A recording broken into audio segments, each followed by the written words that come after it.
Are any of you taking the Maths 201 course, which happens just before this?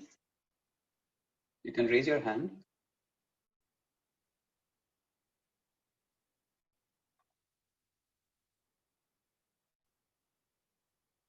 Okay. Okay, let's start our discussion then. We'll start with a recap of what we did last time.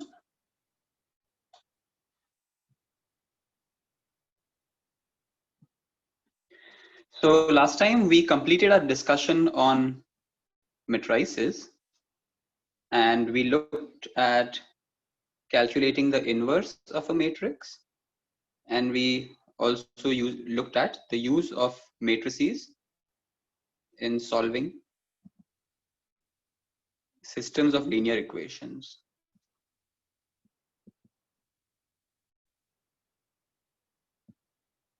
Using elementary row transformations.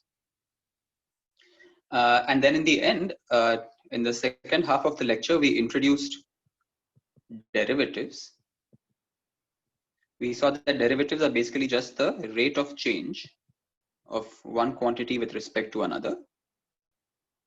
So for example, rate of change of distance with respect to time, or dx by dt when delta t is very small.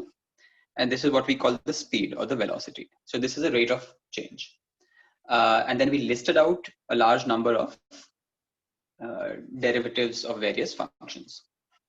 So today we are going to look at one application of derivatives, which is to find maxima and minima. And then we'll move on to discuss integration and differential equations. So does anyone have any questions from what we discussed last time?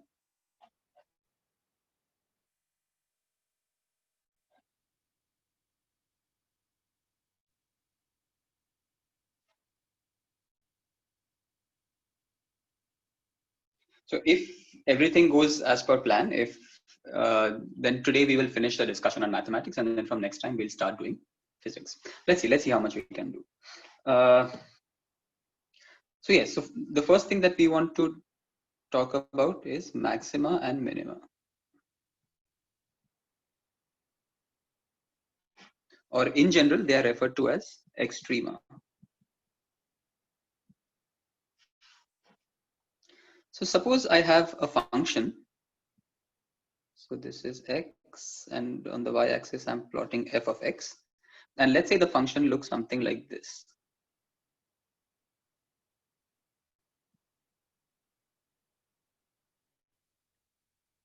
Now, as we have seen last time, the derivative is nothing but the slope at each point. So the derivative at this point, you draw the tangent to this curve and you find the slope to that tangent. If you want the derivative over here, you draw the tangent over here and you find the slope of the tangent. That's the derivative. So if you look at the slope of the tangent, you will see starting from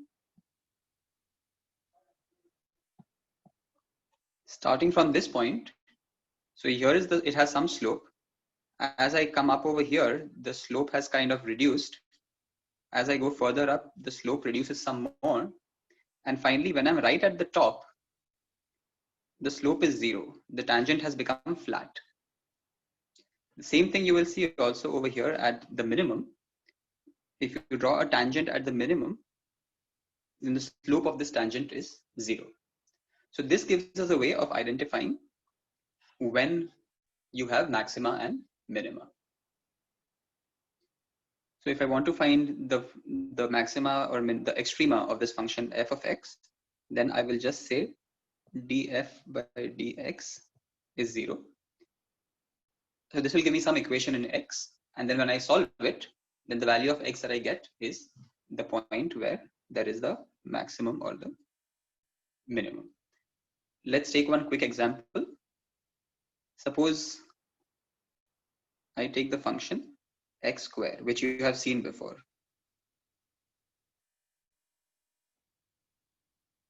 And I want to find where does this function have maxima or minima. So I just say df by dx is 0, and derivative of x square is 2x, which is 0. And when I solve this equation, I get x equal to 0. So this function should have a maximum or a minimum at x equal to 0. And you can see over here at x equal to 0, it has a minimum. So that's how you find the location of the maxima or the minima. Question is, how do you tell whether it is a maximum or a minimum? Because setting derivative to 0 just tells you that it's an extreme point.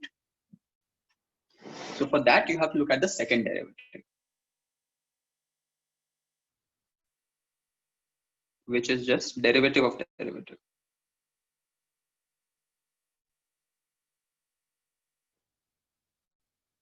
If the second derivative is greater than 0, then it means it's a minimum. If it is less than 0, then it is a maximum. And if it is equal to 0, then that is indeterminate. You cannot call it maximum or minimum. You cannot be sure. So we'll look at one example of that as well. So in the case that we were looking at, we had f of x was x squared. So the derivative of that was 2x. And if we set that 2x should be 0, implies that x should be 0. So this is the location of extremum.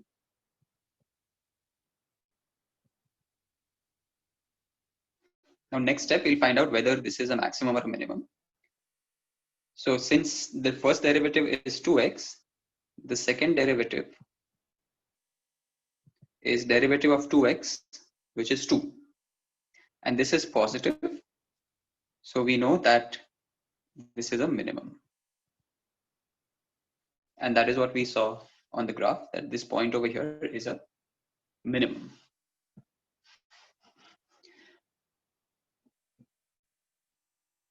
Let's look at an example of what happens when the second derivative is 0, this indeterminate case.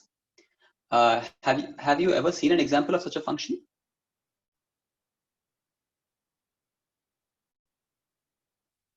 So basically we are looking at a point, we are looking for a point where the first derivative is 0, means the tangent has a 0 slope, but it is neither a maximum nor a minimum. So how about a function that looks like this?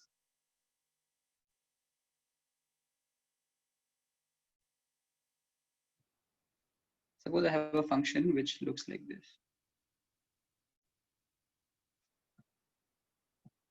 Now at this point, the function has become flat. So its derivative is 0, but this is not a maximum or a minimum.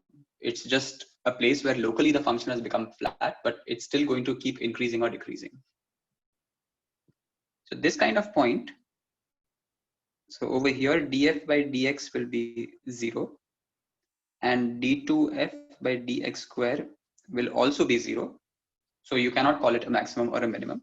Sometimes this kind of point is called an inflection point.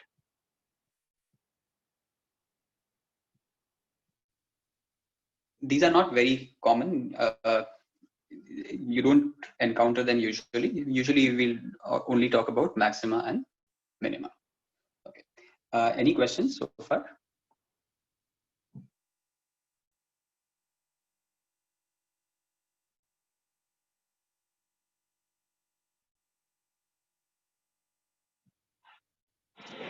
If not, then we'll move on to our next topic, which is integration.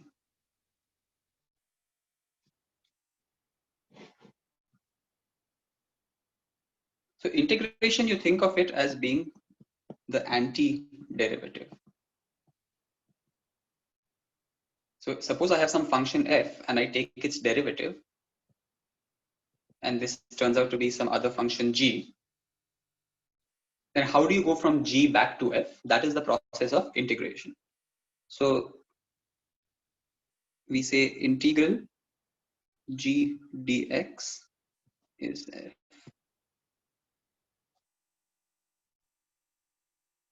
Or you can say g dx is integral df, which is f.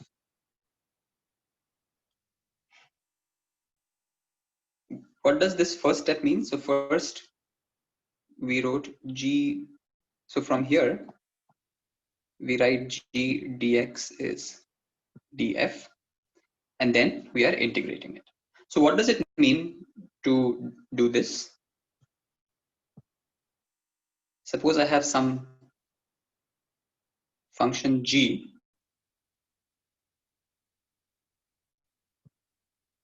which I want to integrate. So this is the function g. Dx means some small step along the x-axis or in the x direction. So let's take some small step over here. Let's call this dx. Now dx times g. So if I draw these two lines, now you will notice that if this dx is very small, then this area that I have drawn shaded over here is like a rectangle. And the area of this rectangle is just dx times, so it's like breadth times length, and the length is just the value of g at that point. So what I have written over here as g dx is just the area of a thin rectangle. And then if I take all such thin rectangles, so if I make lots of little rectangles like this, and if I sum over all of them, sum over all these thin rectangle areas,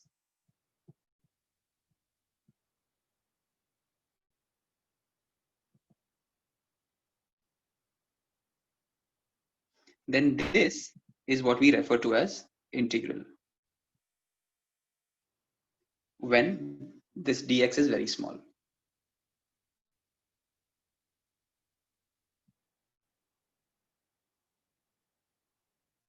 So integral of a function, I can interpret as two ways. I can talk about it as being the area under the curve of the function, and at the same time it is a sum over a large number of small contributions.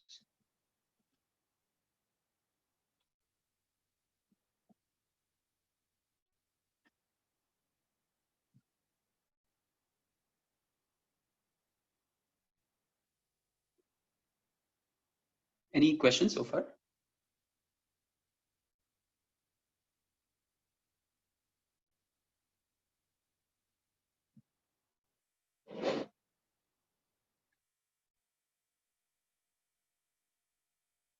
So just as we had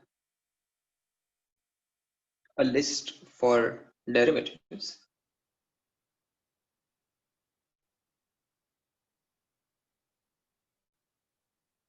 so f and its derivative.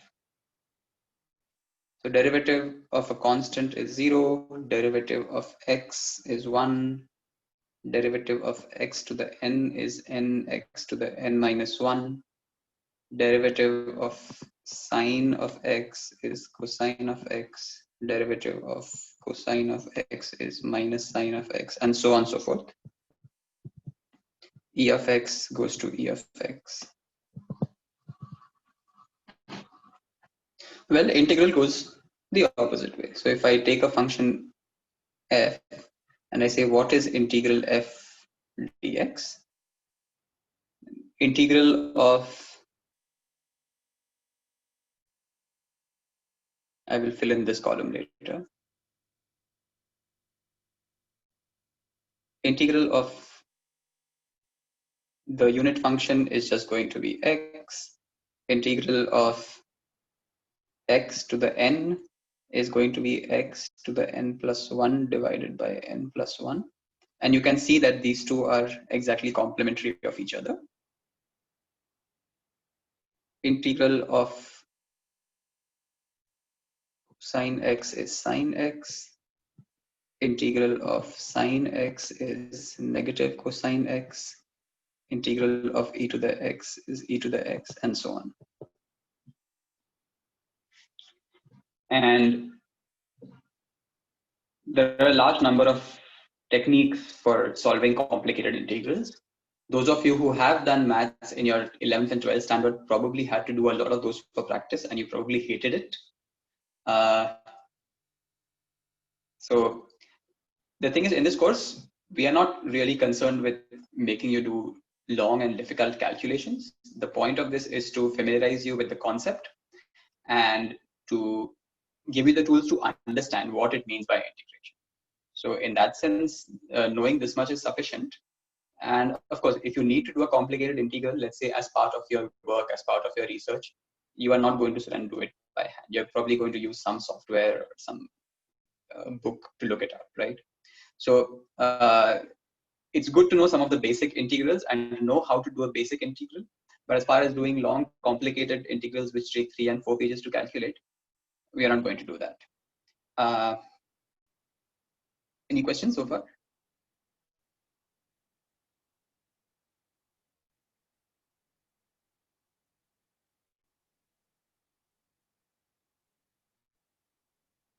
There is one thing that I have. Should I discuss it now or should I discuss it? Oh, I will discuss it now. In general, so suppose I want to integrate, let's say,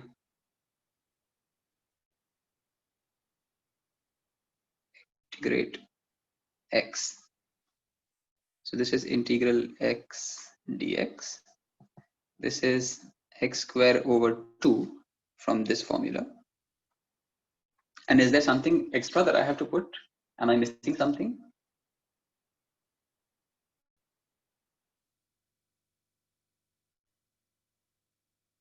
Anyone?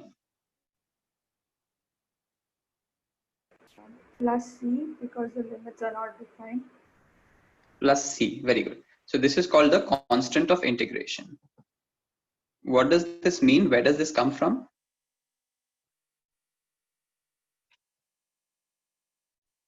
So x, I can write it as x plus 0. Okay, and now I'm going to fill in this column that I missed out over here. So integral of 0 is just some constant.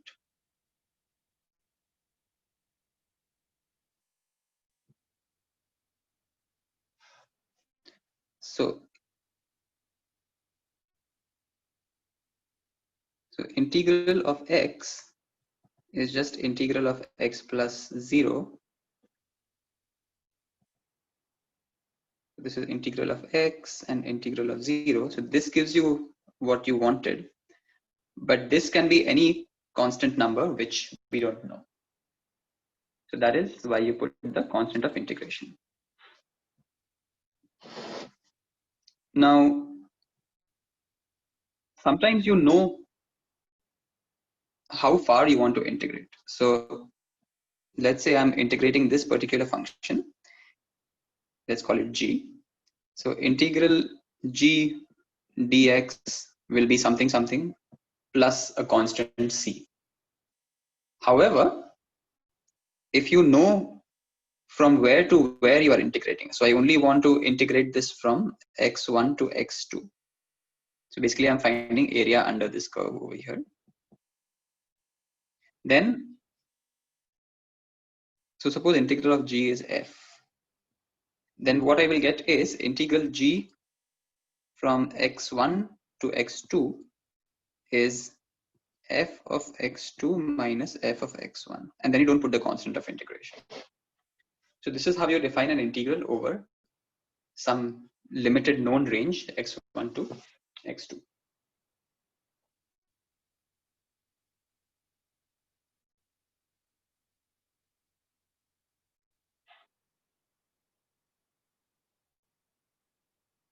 Do you remember the formula for taking average?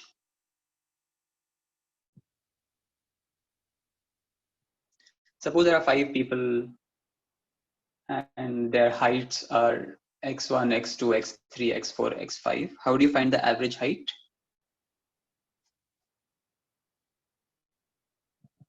You will do x1 plus x2 plus x3 plus x4 plus x5 divided by, because there are 5 of them, 1 plus 1 plus 1 plus 1 plus 1. So that is your average. Similarly, so this was when there are 5 different individual things, like there are 5 discrete objects, like 5 different heights. What if you want to take the average over a continuous function? So as we have seen before, an integral you can see as a sum. So you use the integral to take averages. So for example, if I want to find the average of this function g over here, then its average, which are you used to this notation for average, or are you used to this notation for average?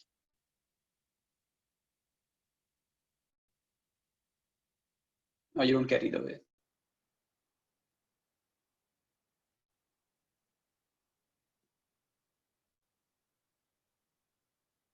So average g, which I will denote as this,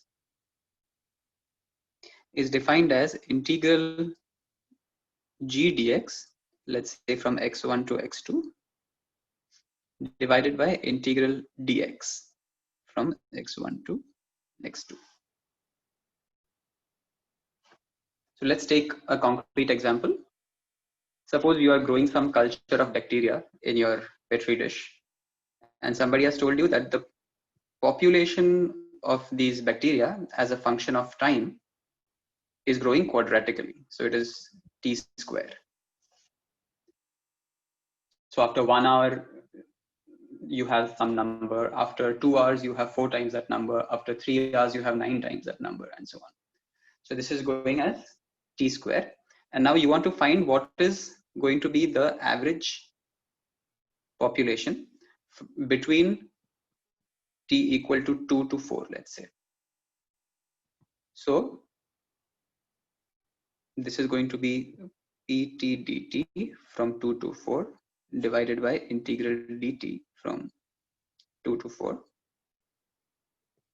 So this is 2 to 4 t square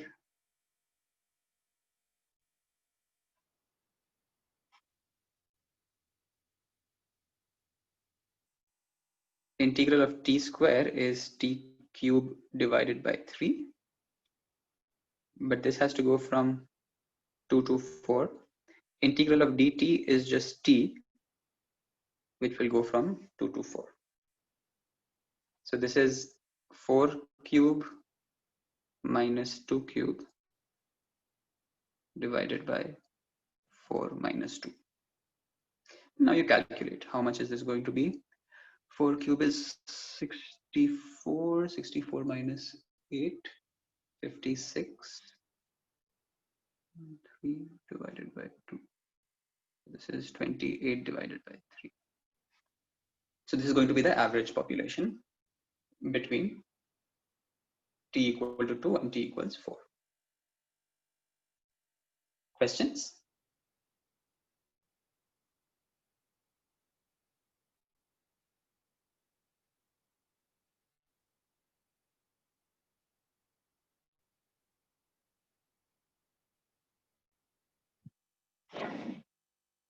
As we saw before, an integral is also the area under the curve. So you can use integration to find what will be the area of a circle. So this is the area of a circle. This is a circle. Let's say centered at the origin, and let's say it has radius r, and I want to find what is the area. I want to derive the formula for area of a circle. So what we'll do is we'll just find the area of half a circle and then multiply it by 2 to get the area of the full circle. So if I draw what the half circle looks like, it looks like this. You know that formula of a circle is x square plus y square equals r square. Or I can write y is equal to square root of r square minus x square. So this is the function. Y is square root r square minus x square. And I want to find the area under this curve. So I will integrate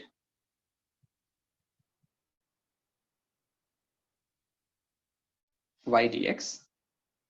What will be the limits from this point to this point. So since this is a circle of radius r, this is minus r and this is plus r.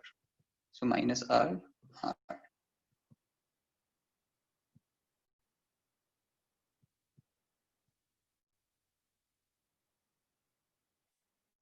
Now this relies on a method called substitution. We say, suppose, so we are just changing the variable. Let x, let's call it r cosine theta.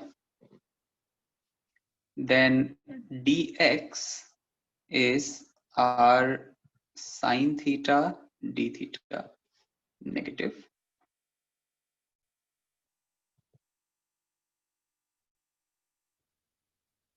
So instead of x, we will put r cosine theta. Instead of dx, we will put negative r sine theta d theta. And now we have to also change the limits of integration. So from here, you will see that when x is minus r, implies theta is pi radians. When x is plus r, theta is 0. Because cosine of 0 is 1 and cosine of pi is minus 1. So this limits, now instead of going from minus r to r, will go from pi to 0.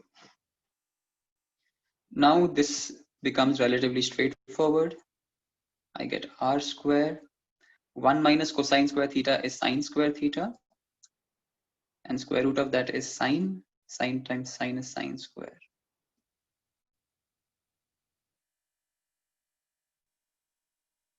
I forgot the negative sign. And when you work this out, this integral will have the value minus pi over 2. So this is pi r square divided by 2.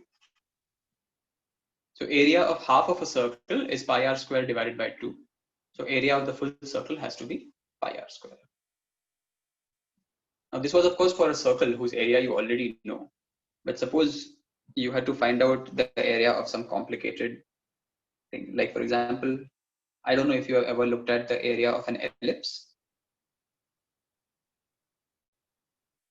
So ellipse, I think we have discussed this before, has this equation where this is A and this is B. You can try and use the same method to find out what the area of an ellipse should be. So try it. In the end, you should get the answer pi a b. Or why are we sticking to circles and ellipses? Suppose I give you some strange kind of figure. Let's say you want to find area of this fish. Then you can think of this fish as being this plus this. Well, half of the fish. So you find area of this using integration. You find area of this using integration. Add them together, double it up, you get area of this fish. In general, any function, you can find what is the area under the curve. Any shape, you can break it down into a function and find what is the area of that shape. Any questions?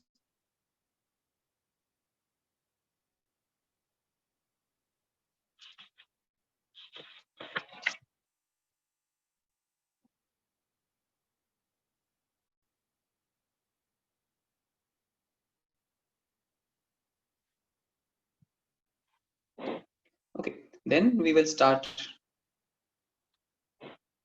with a discussion of what we mean by, how much time? Okay, differential equations.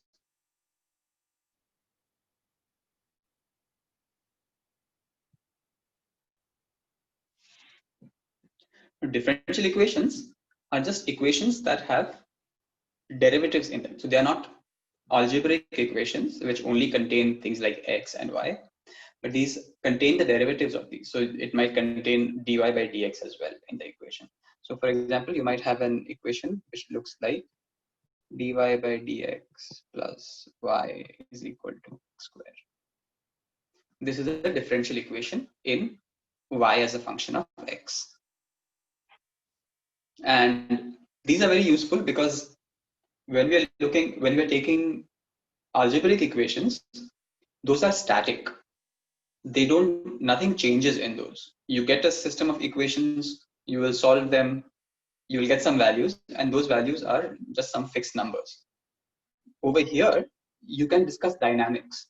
You can allow systems to change. You can say, how is y varying as a function of x or as a function of time or whatever it is. So differential equations are a lot more versatile. They are more general. You can describe more complicated systems using differential equations. Systems that are not just remaining static, systems that are changing with time. Something is moving, something is growing, some quantity is increasing, decreasing. These are all interesting things from the point of view of science, because in science, typically you're looking at how one thing affects another. So if I change the concentration of this chemical, how will this cell react? If I change the speed of this object, how much kinetic energy does it have? So you're always trying to see how things are changing with respect to one another. So that's why we need and we use differential equations. If you want to think about it intuitively, a differential equation is just telling you. So if I give you a differential equation like this, starting from here, you want to find out what is y of x. That is the question that we want to ask. dy by dx tells you how y is changing. From that, you want to find out what exactly is y. Let's take an example. Suppose I tell you, suppose, what is today? Today is Wednesday. Okay. Monday, Tuesday, Wednesday, Thursday, Friday. Suppose over this 5-day period, I tell you what is the temperature fluctuation in Sri City. So I'm telling you that on Monday, the temperature increased by 2 degrees compared to the previous day. On Tuesday, the temperature decreased by 1 degree. On Wednesday, the temperature decreased by 3 degrees. On Thursday, the temperature increased by 4 degrees. On Friday, the temperature increased by 1 degree. So I am telling you what is the rate of change of temperature with respect to time.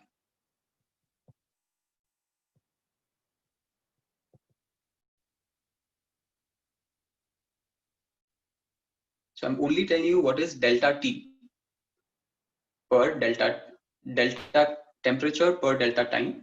So like over each of these days. So based on this, you can probably guess that, so first day, so it's going to look something like this. The first day, the temperature increased by 2 degrees.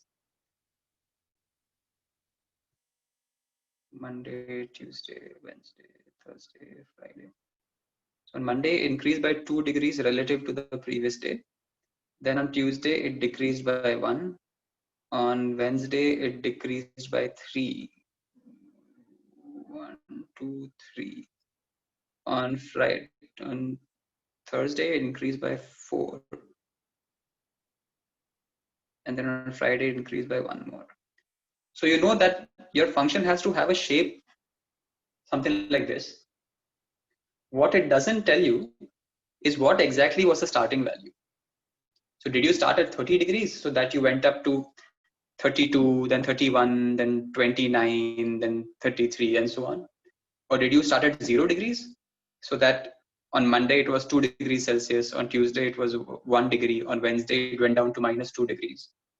Or was it 75 degrees that it went up to 77, 76, 73, and so on? So you don't know that. What solving a differential equation like this does is it just tells you what the overall shape is going to be.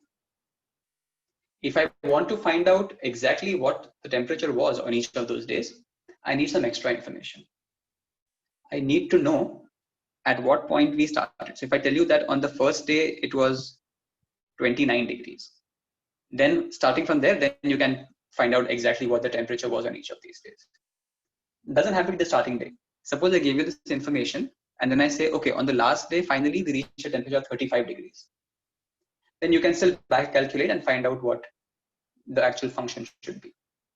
Doesn't even have to be at the end point. I can also give you some intermediate one. I can say, suppose on Thursday, the temperature was 32 degrees. Then again, you can figure out what the function is. So when you're solving a differential equation, you don't just need to know what is the derivative, which let's say in this case, it is x square minus y. You also need some extra conditions. So these are sometimes called initial or final conditions.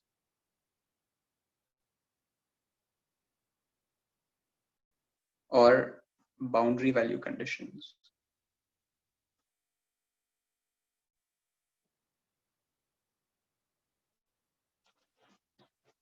So if you know the differential equation and you know this condition, then you can figure out exactly what the temperature is. In fact, this is exactly what the origin is for that constant of integration. Because just see, this is a derivative. To solve it, you have to do an integration. But an integration is just going to tell you what is the overall shape of this function. It is not going to tell you whether it is starting from 30 degrees or starting from 35 degrees or starting from 29 degrees. That it is not going to tell you. That is why you need a constant of integration, which will just increase or decrease the value. Any questions?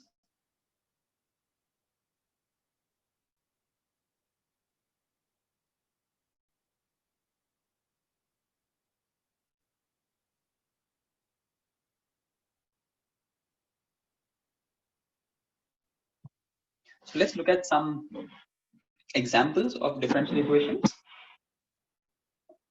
Let's look at human population in society. So I want to find out how is, so let's say population is n. I want to find out how is the population changing with time. So what is dn by dt? So what are the factors that change population?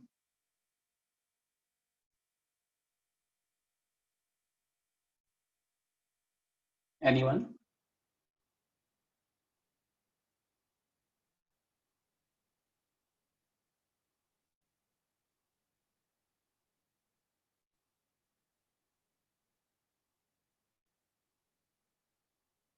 What happened? Everybody had a big lunch today. Everyone's sleepy. Healthcare, nutrition. Yes, I'm looking for, these are correct answers, of course. I'm looking for more basic things. Why does the population increase? Yes, that too. But going to an even more basic level.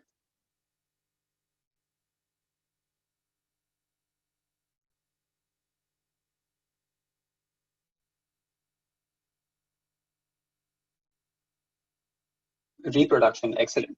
So birth. Basically, population increases because people are born. See, we are physicists. We don't talk about these complicated things. We are simplifying everything. Birth, death. That is what we are concerned with.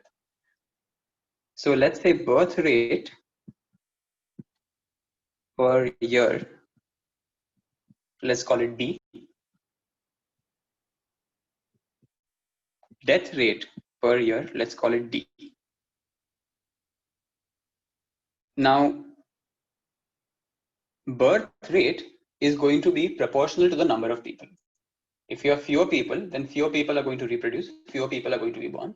If you have a large population, then you'll have more births. So this is proportional to the number of people. So Bn. Is this step clear? This is the increase.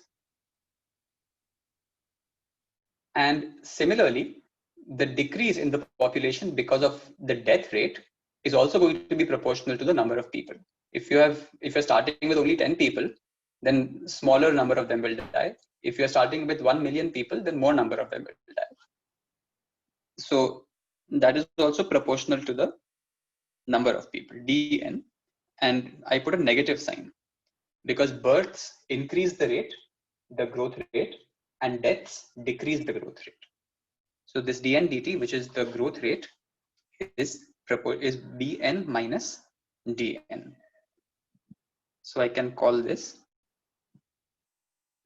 b minus dn. Let's call this, let's the b minus d, let's call it some k, kn. Now, of course, Rutuja, as you were saying, healthcare and nutrition, they will contribute to a higher birth rate and to a lower death rate. So question is, how do you get what these numbers are, b and d? In order to find out what these numbers are, then you have to look at factors like healthcare and nutrition, which will affect b. Disasters will affect d. So that information goes into these coefficients, into these birth rates and death rates. So dn by dt is kn, is my equation, my differential equation for the rate of growth of population in society. So let's try and solve this. One of the simplest ways of solving a differential equation is to use a method called separation of variables.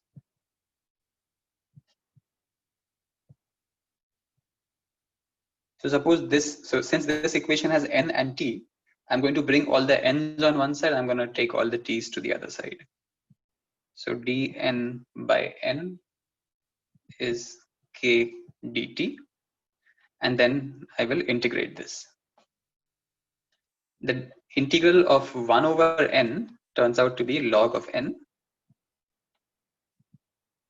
This is kt, and plus I will put some constant of integration. What is the constant of integration? So to evaluate that, I see that when t is equal to 0, so let's say t equal to 0 means today. Starting from today, I want to see what happens in future. So today, how much is the population? So current population, let's call it n today. So from this equation, I will see that log of n today is equal to 0 plus c. So this shows me that c is just log of n today. So I plug that back into this equation.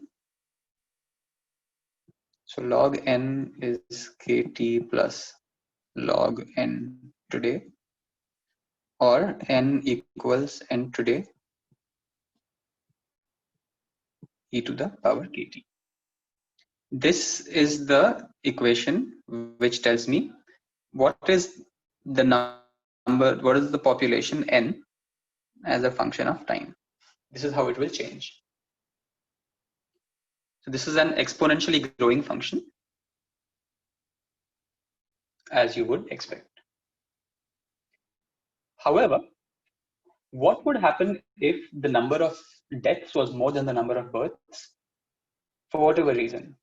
Disaster, pandemic, anything.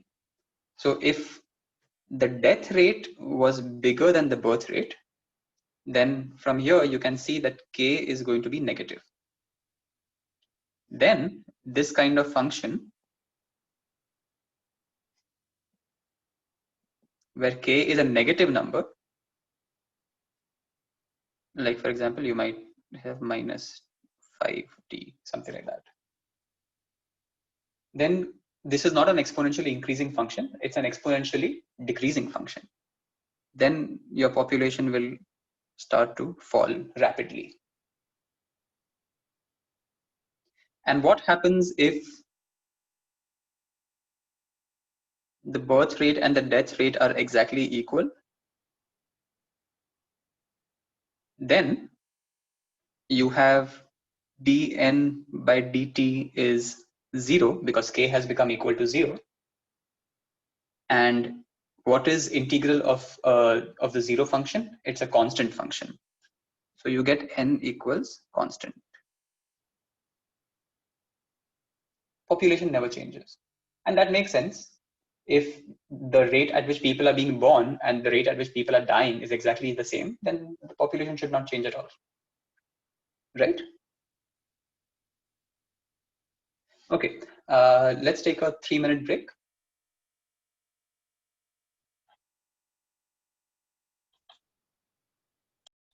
Good. So we started with this equation for the growth rate of population. So we've taken into account in this births and deaths. Are there any other reasons why the population might increase or decrease apart from birth and death?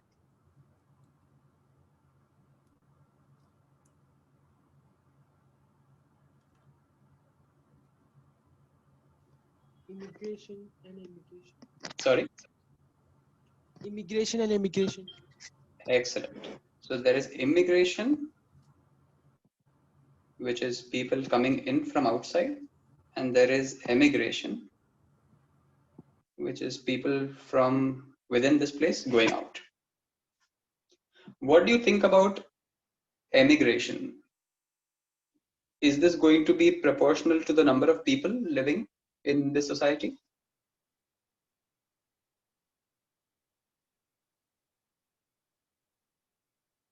Yes. If you have few people, then fewer of them are going out. If you have more people, then more of them are going out. So again, this is also going to be proportional to the number of people. So E, let's call this E times, let's not call it E because E is your E to the power, that E. Let's call this epsilon. So epsilon is the rate of emigration. And the more people you have, the more people will leave. The fewer people you have, fewer people will leave. What about immigration? Does immigration depend on how many people are living here?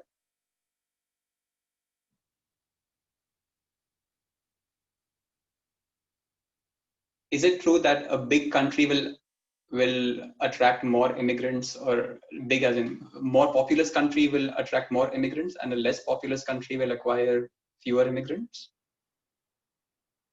That's not true. Immigration doesn't depend on the population of the place that we're looking at. So this is not going to be proportional to n. This is going to be some constant. Let's call it I. So now if I want to see what is the rate at which the population increases, so this is b minus dn.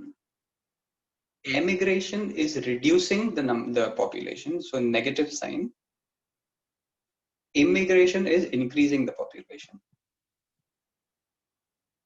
So I is a constant.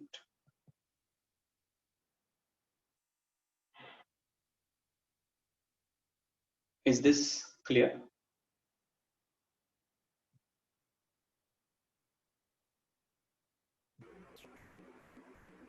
Any questions on this so far?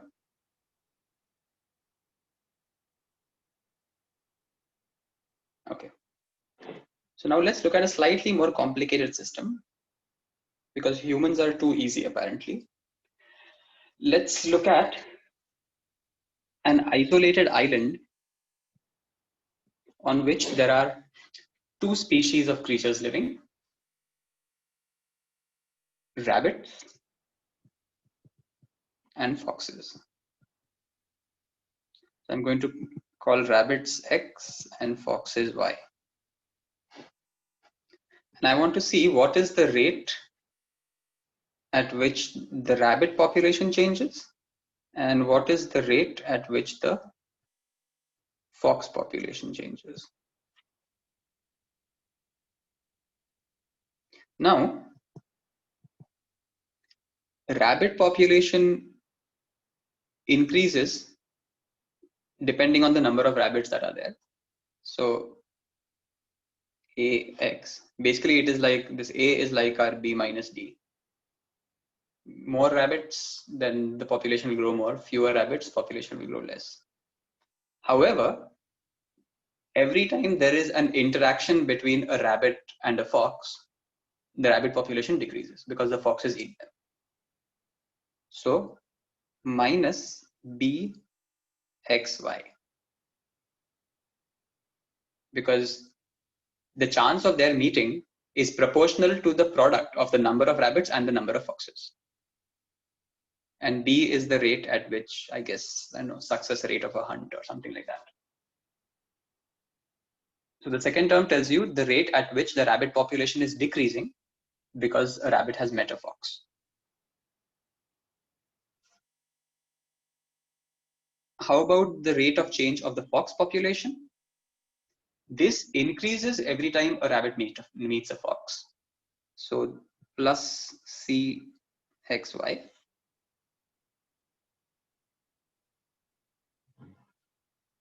And then, of course, the fox population increases generally on its own as it is due to reproduction and everything. So there is a plus dy. However, this d is likely to be negative. And the reason for that is that if you have too many foxes, then you don't have enough food to go around. So that has a negative effect. So depending on the amount of food, which is this causes an increase, but this is the decrease caused by overpopulation of foxes. Now, if you want to find, now you will notice over here that this equation depends on, no, let's go back. If you look at this equation for the humans, you will find that the population n depends only on n. The differential equation dn by dt doesn't depend on any other variables over here. It has these constants b, d, epsilon, I, etc. But apart from that, it's depending only on the number of humans. However, when you look on the right hand side over here in this fox and rabbit situation, the number of rabbits depends on the number of rabbits and on the number of foxes. And the number of foxes depends on the number of foxes and on the number of rabbits. So these are not two independent differential equations. They are called coupled differential equations.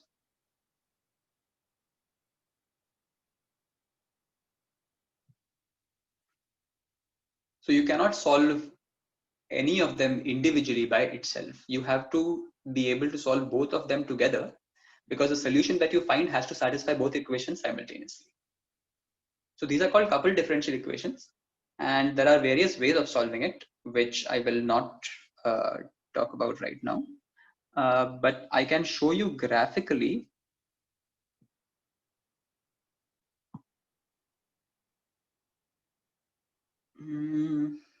what was it called? So these are called, typically these are called predator-prey systems of equations or predator-prey model.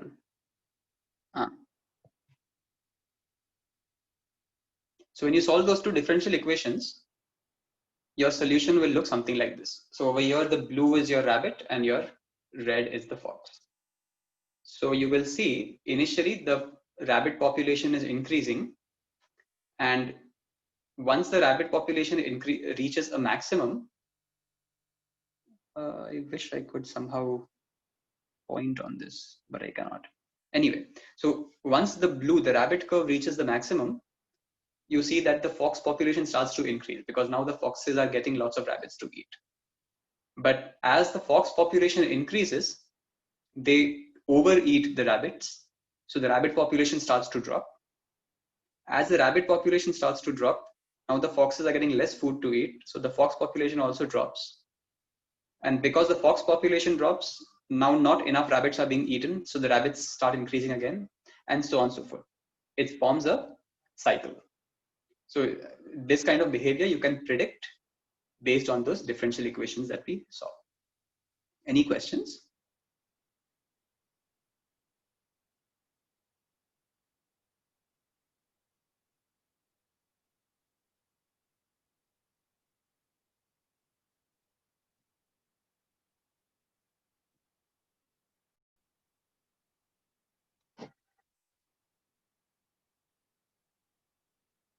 So these are called predator-prey models.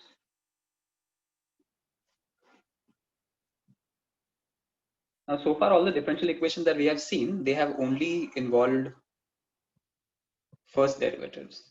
So these are called first order differential equations. But you can also have differential equations in which you have second order derivatives.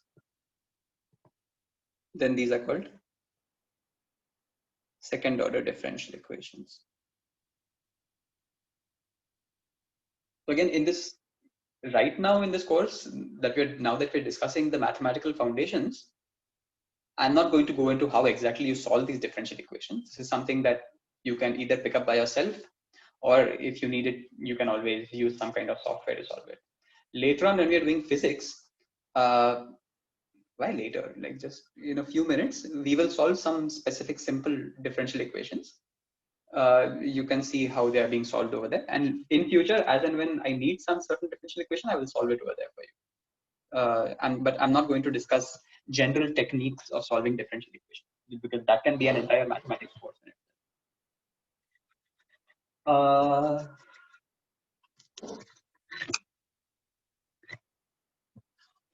let us look at some main application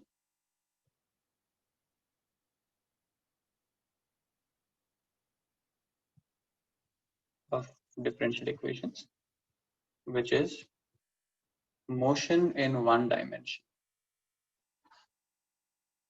One dimension means, let's say, walking down a road and we want to try and write down some equations which describe this kind of motion. Now, back in school, you learned one very nice formula, which is velocity is distance over time. I'm calling this V0 because V0 is some constant speed.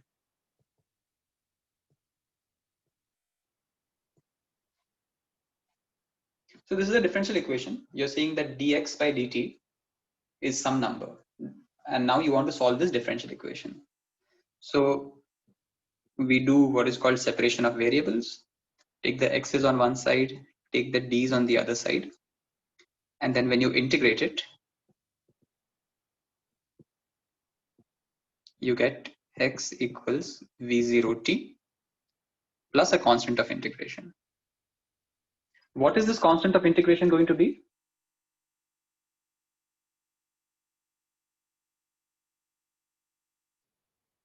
Notice that when t equals 0, so when this term is not there, then c is just x. And so that is your starting position, t equal to 0. So this constant of integration is just where you are starting.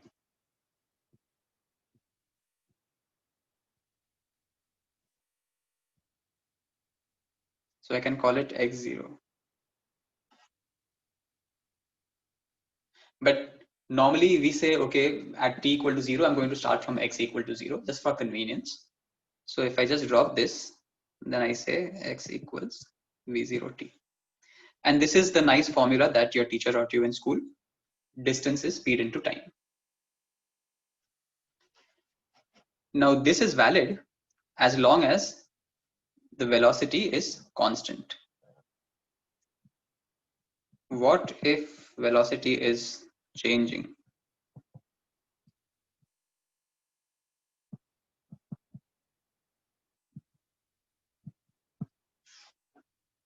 So then we define what is called the rate of change of velocity. And this we call acceleration.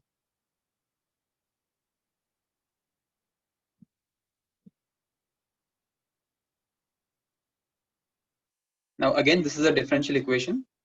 I can solve it. So dv is a dt. Integrate on both sides, and I get v equals at plus some constant. What is this constant now? Same way as before. Let's see what happens at t equal to 0. T equal to 0 means initially at the starting point. So this constant is just the velocity at the starting point. So this is the initial velocity v0. So we'll say v equals v0 plus at.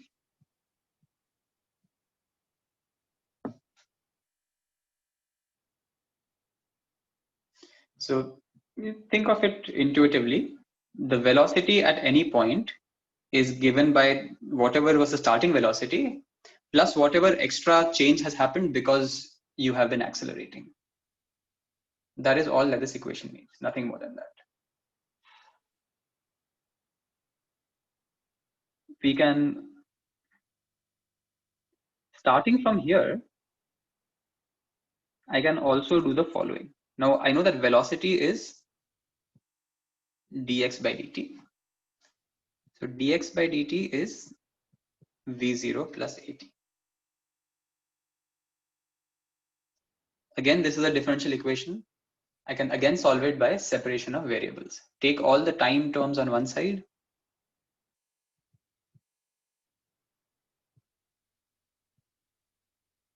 Then integrate this.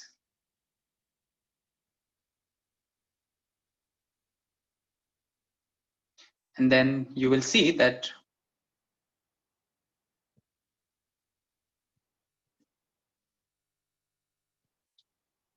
you will get this equation.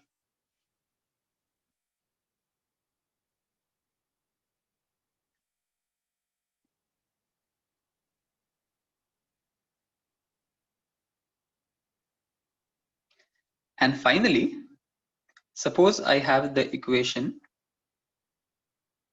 A is dv by dt. This is the definition of the acceleration.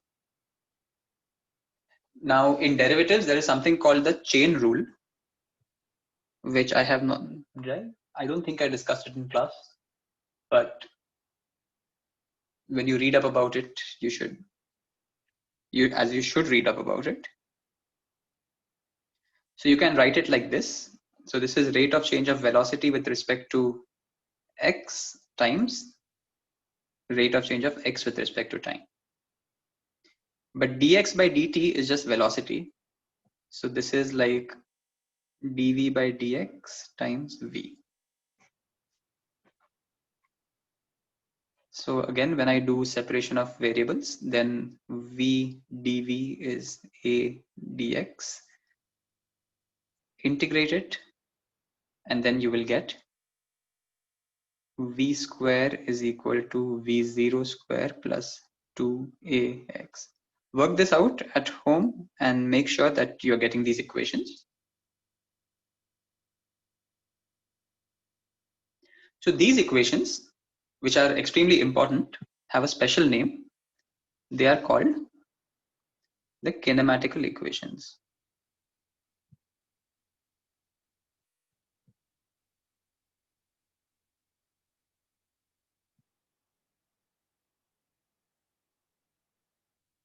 They deal with four quantities: acceleration, velocity, distance, time. If you don't have acceleration, which means your velocity is constant, then you use this formula. So this formula only deals with distance, time, velocity, but no acceleration.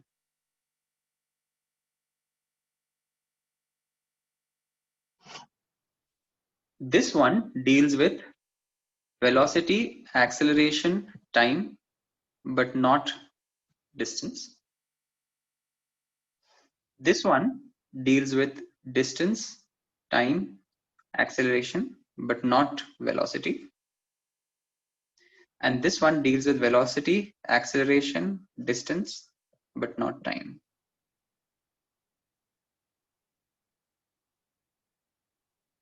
So depending on what information you have in hand and what information you're trying to find out, you choose which of these four equations you want to use. If there is no acceleration, then your life is simple. Then you just use your age-old school formula. But if there is acceleration, then depending on which quantity you don't have access to and which quantity you want to find out, you use one of the other three. And these will tell you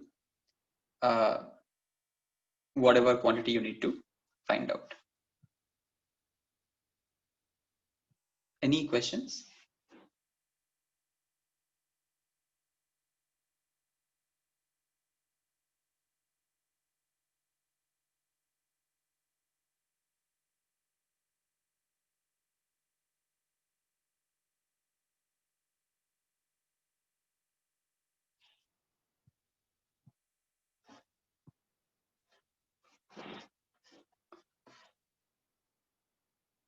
Now, when we are doing these calculations, you have to take care of the sign convention.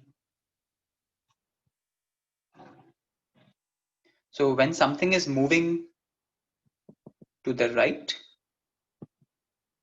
or moving up, then normally the position, the velocity, the acceleration, these are all vector quantities, remember, these will be positive.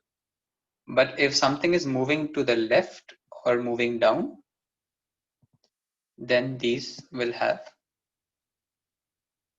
a negative sign. I'll give you an example of what this means. There is something called acceleration due to gravity.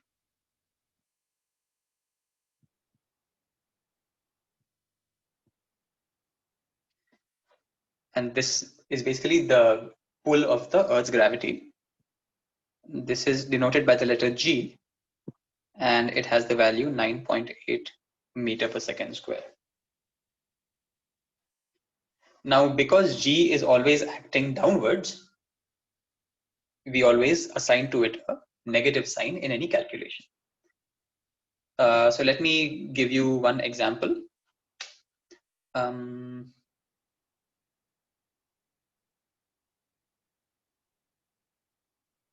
Suppose I take a ball and I throw it up.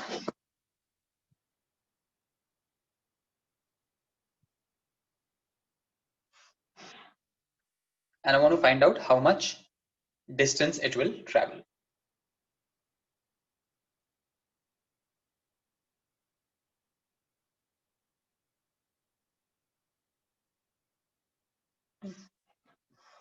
So I am throwing it up with some initial velocity v0,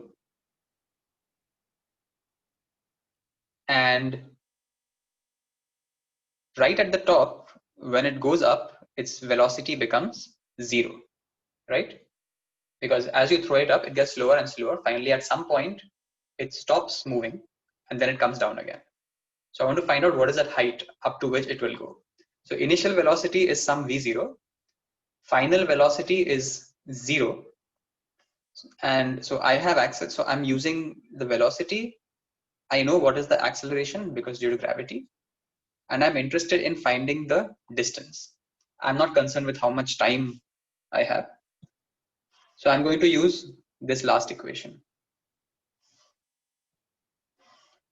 So the last equation says v square is v0 square plus 2ax.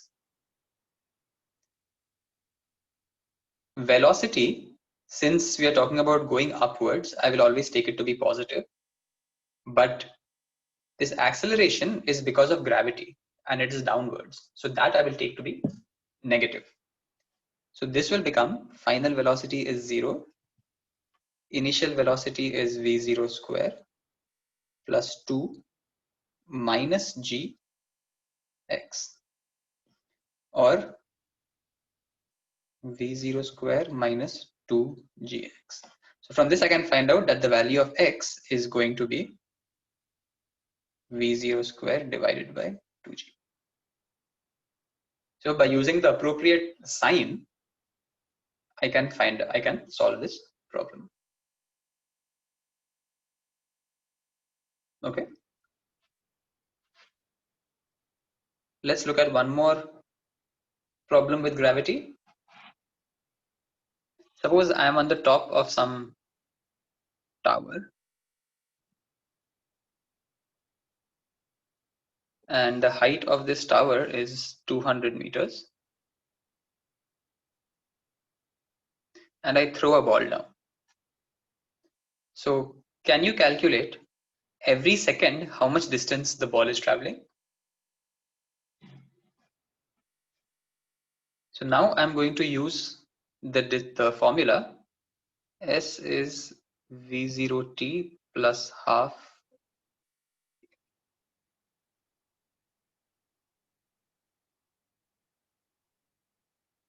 AT square.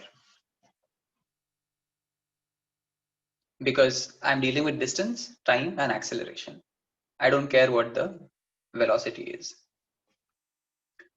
So since I'm at the top, my x, I want to calculate how much is the distance it travels per second, starting from 200. And the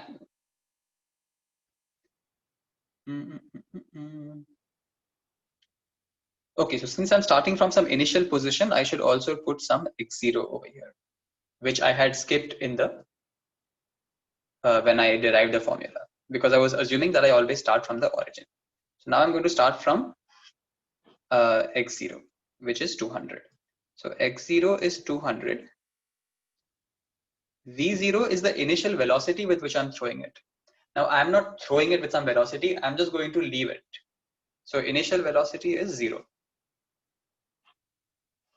And acceleration is going to be minus g, or minus 9.8.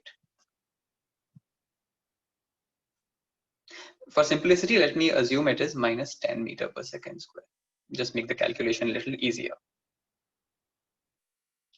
So then what we will see is that x is minus half times 10 times t square plus initial position, which is 200. So this is 200 minus 5t square. So this will tell me the height at every instant of time. So suppose after 1 second, I will be at a height of 200 minus 5 is how much? 195 meters. After 2 seconds, I will be at 2 square is 4, 4 times 5 is 20, so 180. After 3 seconds, 3 square is 9, 9 5 is 45, so 155. After 4 seconds, 4 square is 16, 80, 120. Can you see in the first second I only moved 5 meters, but in the next second I moved 15 meters. In the next second I moved 25 meters. In the next one I moved 35 meters, and so on. After 5,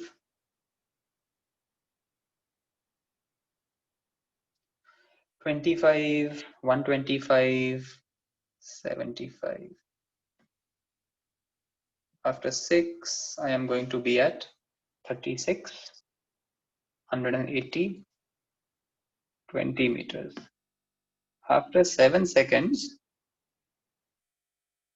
this number has become negative, means I have already hit the ground. So before I reach 7 seconds, the ball will hit the ground. So 6 point something seconds is how long it will take for the ball to reach the road. So this is how you use kinematical equations. Any questions?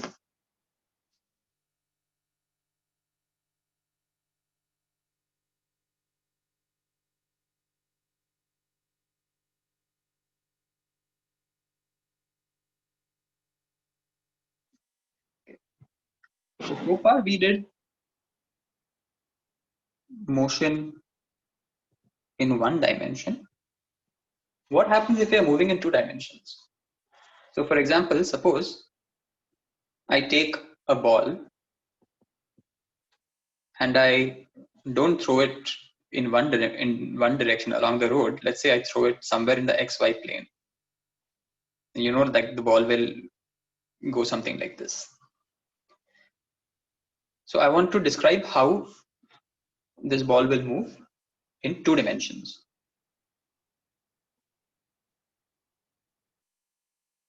So this is X, this is Y. Suppose I throw it with some initial velocity V0, which is making some angle theta with the x-axis. Then I can write this velocity vector V0 in terms of 2 components, one along the x-axis, one along the y-axis. And since this angle over here is theta, the x component is going to be V0 cosine theta.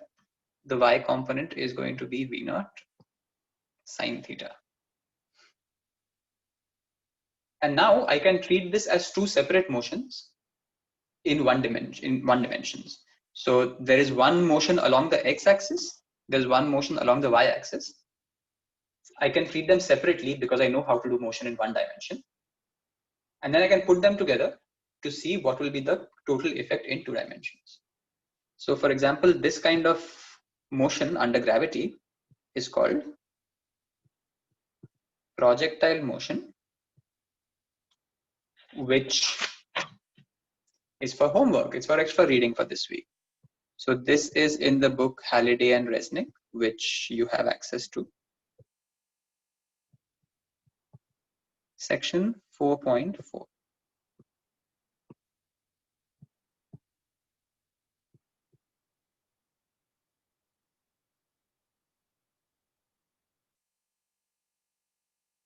Any questions?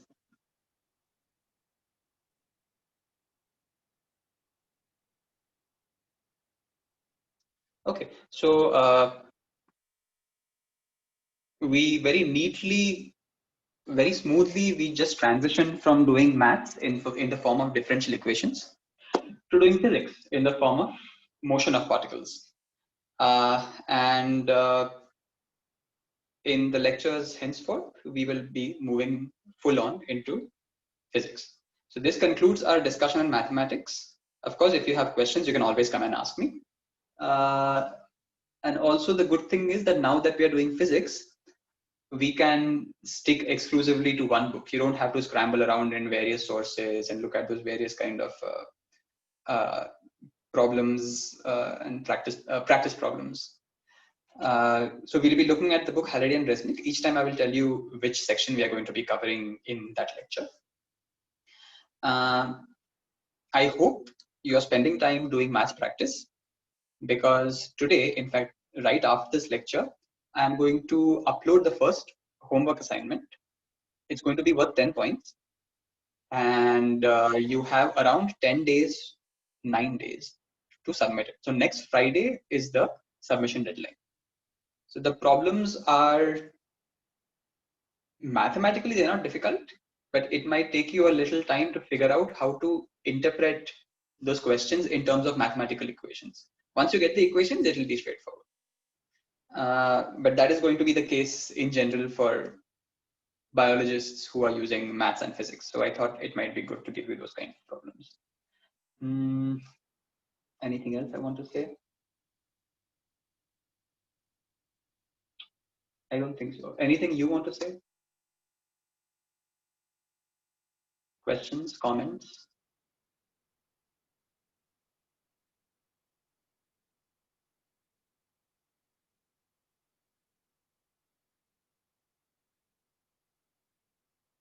Okay. I was also thinking of one thing. So since most of you have done physics in 12th standard, I was thinking maybe it's a good idea if I let you know beforehand. So suppose, so our next lecture is on Monday. So suppose today I tell you that in the next lecture, on Monday's lecture, we are going to be discussing chapter X of Halliday and Resnick. And then what you can do is you can go through it. Basically, I don't want you to read it in detail. Go through it. It will just refresh your memory of what you have done in 12th standard. And then that way in class, of course, I will go through it properly once, but then we will have a little bit more time to discuss biological applications. So that is one idea that I'm considering. If you have any strong opinions either for this method or against this method, let me know by email or whatever. Okay, so I think that's it for now. Leaving you 5 minutes early, but then you can probably take some rest before your next lecture. Okay, thank you.